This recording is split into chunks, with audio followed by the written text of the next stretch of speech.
大家好，歡迎收睇達人行，我係 Sylvia。而家喺我手上呢一支係20W 鋰電衝擊電鑽，或者叫做衝擊起子批，簡稱衝擊批。好用係好用啦，但有翻咁上下重量喎。如果工種唔需要咁大力，有冇啲輕身啲嘅選擇呢？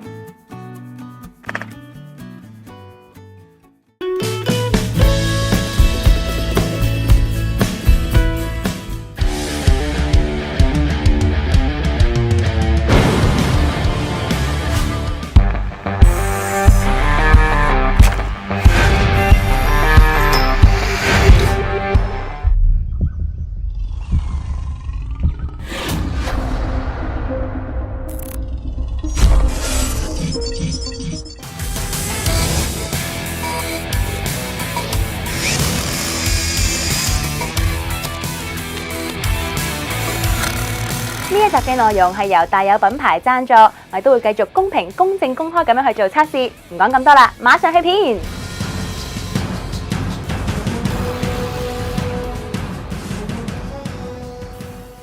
今日同大家開箱嘅就係呢一支大有5767 12W 衝擊批，裡面有本說明書，有個充電器同埋2粒電池。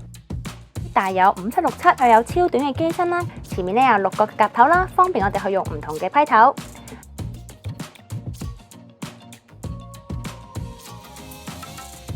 另外咧，前面仲有燈，方便我哋喺暗嘅時候去用。佢有優質嘅開關，我哋可以用開關嚟調速。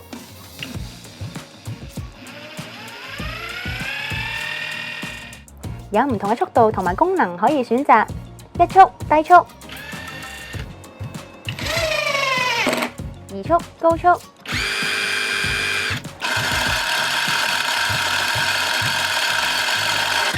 另外仲有2個唔同嘅功能。AI 石膏板模，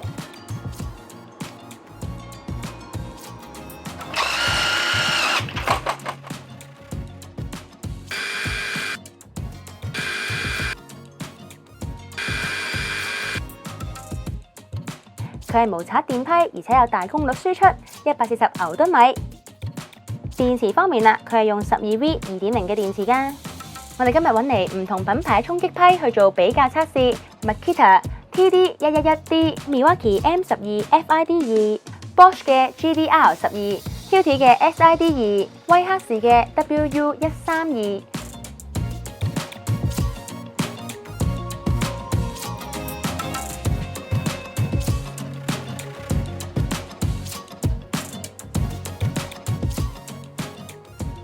呢個時間交俾澤 Sir 啦。重量測試大有 Bosch、Hilti、Works、目前好長度測試大有。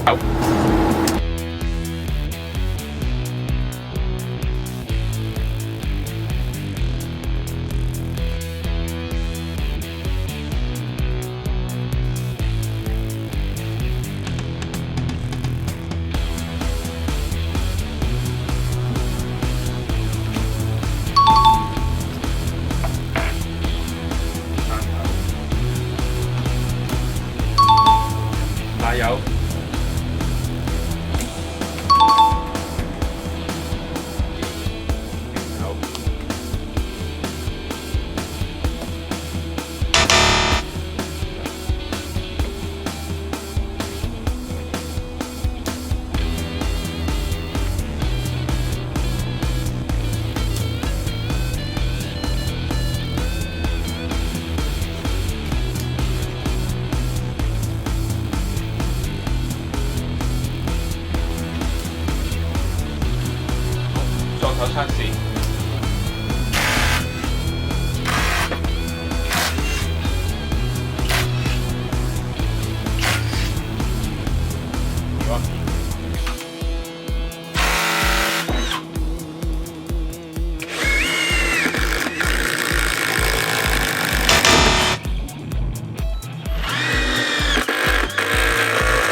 喺度講一講究竟乜嘢叫 AI 自停模或者佢嘅功用係啲咩啦？衝擊批好多時咧就係用喺天花石膏板嗰度噶。呢一件就叫石膏板啦，佢本身就好腍嘅。跟住後邊呢一件咧就叫龍骨啦，係一種輕金屬嚟嘅。跟住就要將個石膏板固定在呢塊輕金屬上面啦。咁而家示範俾你睇啦。前邊呢3步咧係冇自停嘅，咁當然你可以用師傅嘅技術咧去令到佢自己停啦。但係若果某啲情況你不斷做嘅時候咧，由呢 AI 自停咧係的確可以幫到你㗎。而家示範俾你睇啦。呢一支 Vox 嘅132，三速石膏板擺落龍骨嗰度，主要咧就係螺絲固定佢喺上面啊嘛，跟住收落去啦。佢因為佢落得好快㗎嘛，咁如果收過咗嘅時候，會咩情況咧？睇唔睇到？望落去好似係收咗落去啦，但係由於落得太快嘅時候咧，可能咧就收沉咗落去咧，呢個咧穿咗窿啦。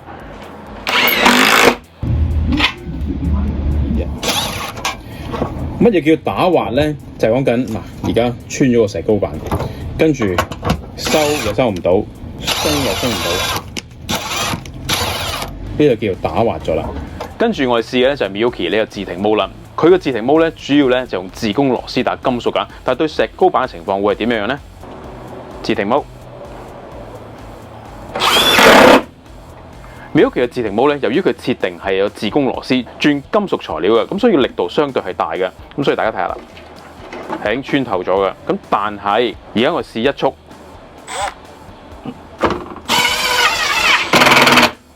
一速係做到停嘅效果，但係咧落去嘅速度咧相對會慢啊。咁啊，我哋做工程嘅時候咧好心急噶嘛。而家我試2速啦。而家2速石膏板 Milwaukee 3、2、1。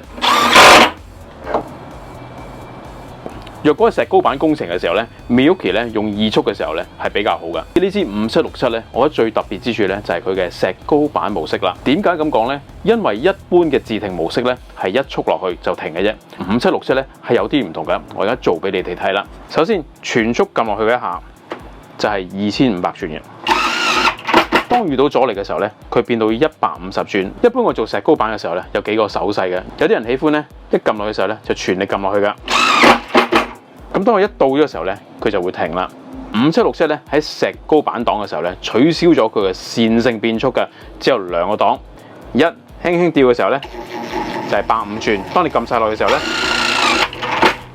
呢2個速度咧就適合有一啲人喜歡咧慢慢落個先嘅，跟住再全力落。做多次個分別啦。若果慣性一次過撳到底嘅時候咧，首先落係2500轉嘅。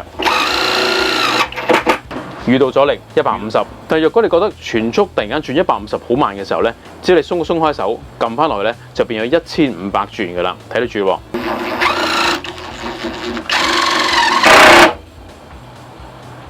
衝擊批另外一個經常會用到嘅用途咧，就係做天面啦，將天面嘅板咧打埋一齊，而用嘅就係自攻螺絲加上呢啲防水嘅墊片啦。若果你支批係冇緩衝嘅功能嘅時候咧，用力過猛咧係有可能打傷呢啲防水墊嘅。咁而家做俾你哋睇啦。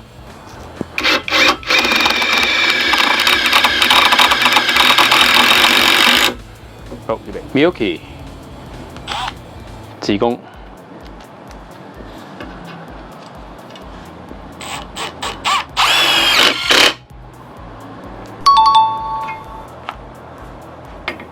自停。2號嘅智能模帶有3、2、1，自停。呢啲智能 AI 模咧，咁其實由於每次遇到個物料都唔同啊，咁所以咧時得時唔得噶，咁都係靠自己經驗為優先啦。6條12鑊。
有幾多格件啊？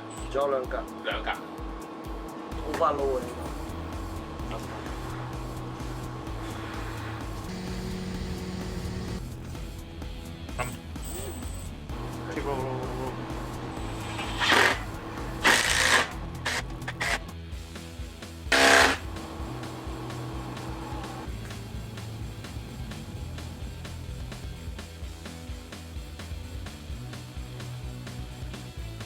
而家光咧比較聚啲嘅，如果你想散啲嘅話，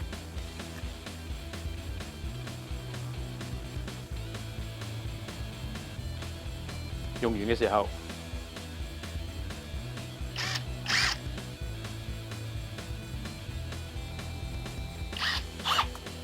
電池電量3、2、1。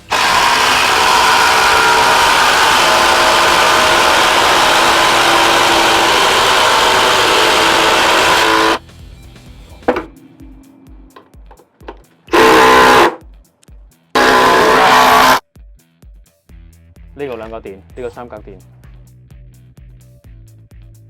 好嚟，3、2、3、2、1。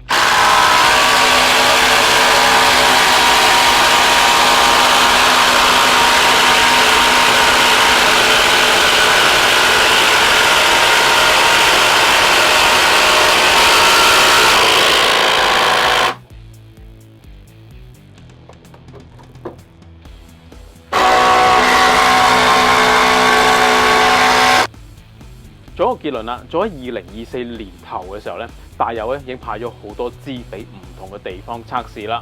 我哋終於攞到呢支，而今次呢個測試呢條片咧係有收錢㗎，記住是有收錢的。但係我哋做嘅測試咧就係全部真實呈現俾大家啦。首先講講右邊呢兩支先啦。Bosch 呢一支咧，大家睇到啦，力度唔係好夠啦，速度亦都好慢啦，真係有啲強差人意㗎。而到 Hilti 呢支咧冇乜太大嘅特別。右邊呢兩支牧田，估唔到咧佢續航力好強啊！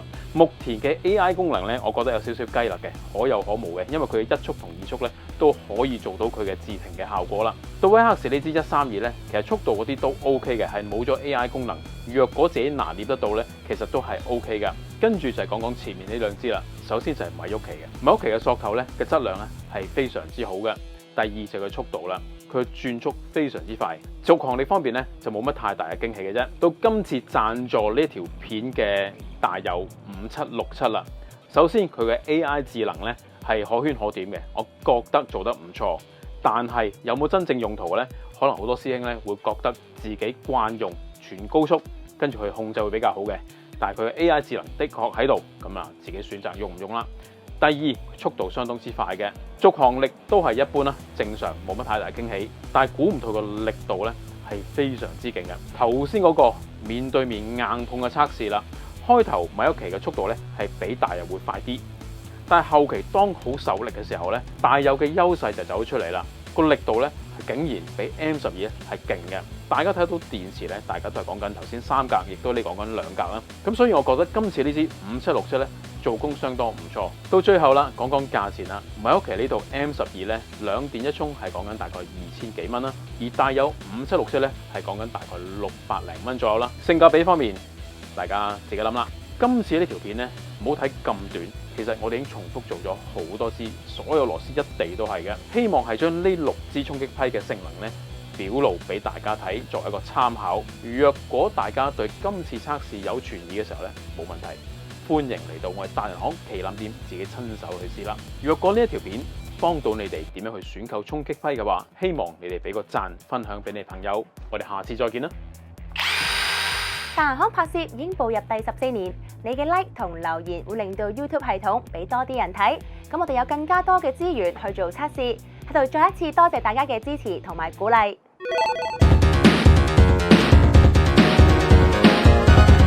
但有呢部5767啦，要落山啦，咁要挑戰各路高手啦。而家第一支挑戰就係 Bosch。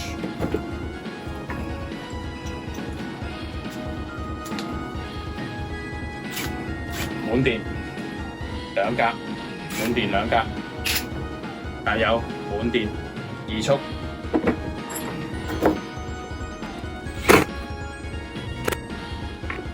預備3、2、1。Round 1, fight!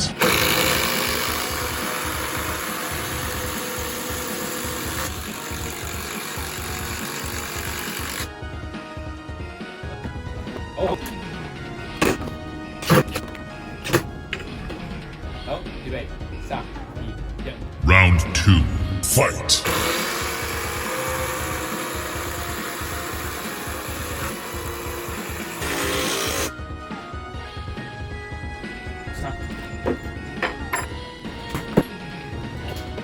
好，固定，固定，冇固定啊！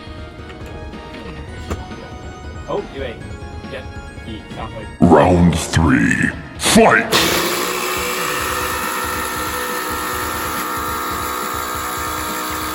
呢個係公司第二次開始。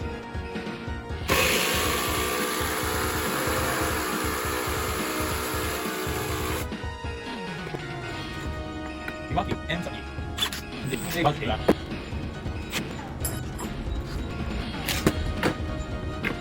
好，預備1、2、3。Final round, fight!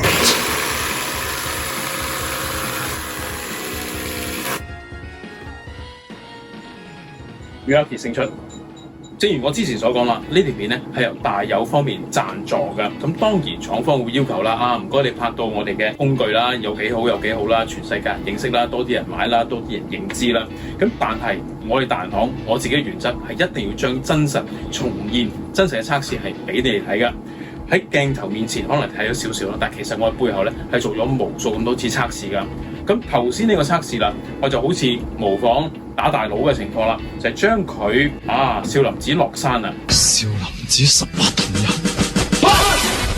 冇錯，少林寺18銅人。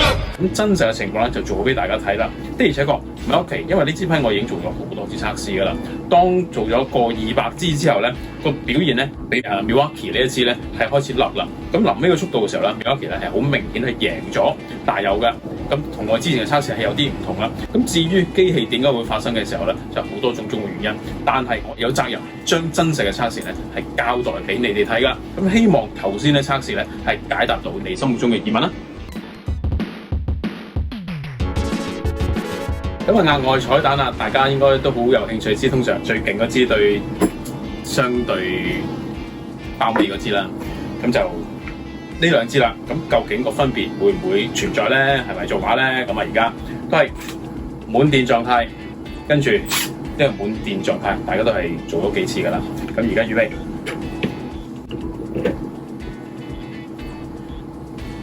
預備1、2、3去。